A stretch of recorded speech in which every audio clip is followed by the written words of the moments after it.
شعنينة مباركة للأخوة المسيحية في كل مكان، ولأول مرة في سوريا منذ عشرات آلاف السنين لم يتم معايدة الأخوة المسيحية بأعيادهم وطقوسهم منذ عشرات آلاف السنين. أول يوم أول سنة بعد 8 ديسمبر 2024 بعد ما تغير النظام لم يتم معايدة الأخوة المسيحيين لا على الإعلام ولا على الصحف ولا في الكنائس، بالعكس يعني صار العكس. لماذا؟ ما أدري، اكتبوا لنا في التعليقات.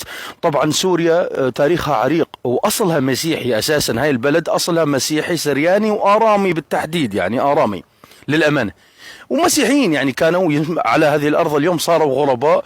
ولما يصير عيد فطر عيد أضحى تنطبل الدنيا شهر رمضان، أما المسيحي يصوم ما حد يدري بيه، ما عسكت. وعلى فكرة يصوم معاكم بس ما تحسون بيه، مسكين مواطن شريف في المسيحي يعيد ما حدا يحس يشعر انه في عيد. ليش؟ ما مهضومة حقوقه، ما جاب مستعمرين ولا محتلين على البلد، مسالم محبة سلام.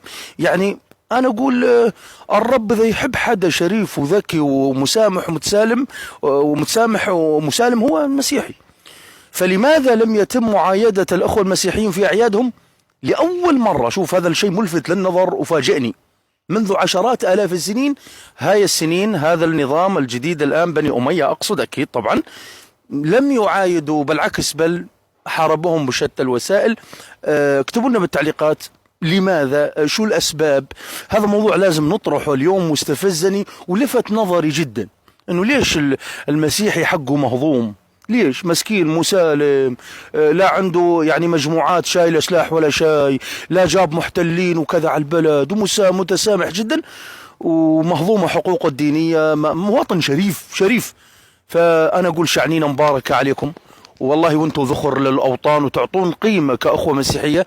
بأي وطن تتواجدون فيه تعطونه قيمة، كان أجنبي ولا أوروبي ولا حتى شرق أوسطي، تعطون الوطن قيمة أنتم.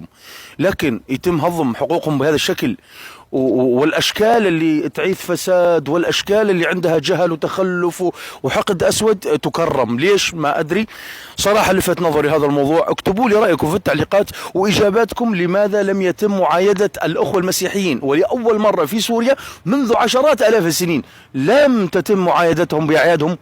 هذا أول شيء، أول سنة، أول أيام من في عهد هذا النظام اللي نشوفه اليوم اللي يقول لك بني أمية. لماذا؟ ما أدري، اكتبوا لنا بالتعليقات. توقعت هالشيء.